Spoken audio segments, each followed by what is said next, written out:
odd days extra part apart from complete week. किसी भी दिन में, जैसे अगर मान लीजिए कोई 30 दिन का महीना है, अगर हमसे ये पूछा जाए कि उसमें कितने ऑड डेज होते हैं, तो हम सिंपली उस दिन में 7 से मल्टीप्लाई कर देंगे। जैसे अगर महीना 30 तारीख का है और अगर हम उसको 7 से डिवाइड करते हैं तो हमारे पास 2 एक्स्ट्रा डेज निकल के आते हैं, क्योंकि 7 4 जा 28, हमारा रिमाइंडर बचा 2, तो वही 2 क्या हो गया एक्स्ट्रा डे, या हम इसी को कहेंगे कि उस महीने में कितने ऑड डेज हैं, 2 ऑड डेज है। ठीक है।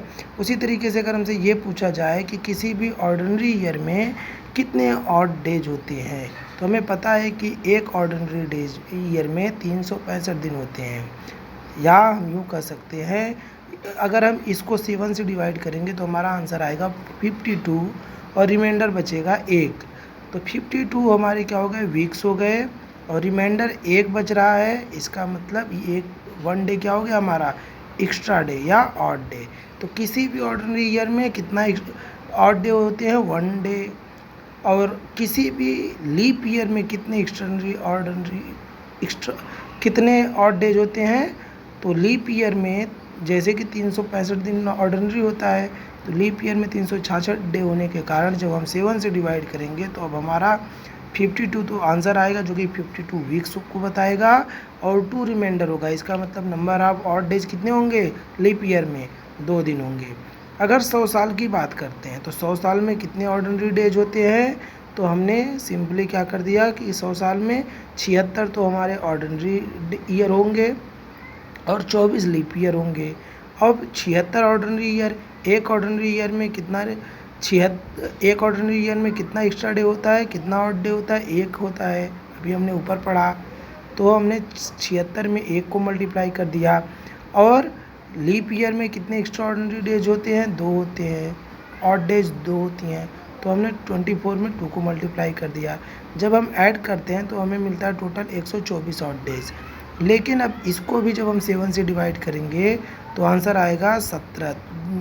तो 17 हमारे वीक को बताएगा, रिमाइंडर आएगा 5। इसका मतलब कि 100 साल में कितना ऑर्डिनरी डेज होते हैं, कितने ऑड डेज होते हैं, 5 ऑड डेज होते हैं। उसी तरीके से अगर 200 सालों के लिए हम देखें तो 200 सालों में 100 साल में 2, 100 साल में 5, तो 200 साल में उसका दुगना मतलब 10। अब ये नंबर 7 से ज़्यादा है तो हम 7 से डिवाइड करेंगे तो कितना आया, 3 ऑड डेज आया। हम 7 से इसलिए डिवाइड करते हैं क्योंकि एक सप्ताह में 7 दिन होते हैं।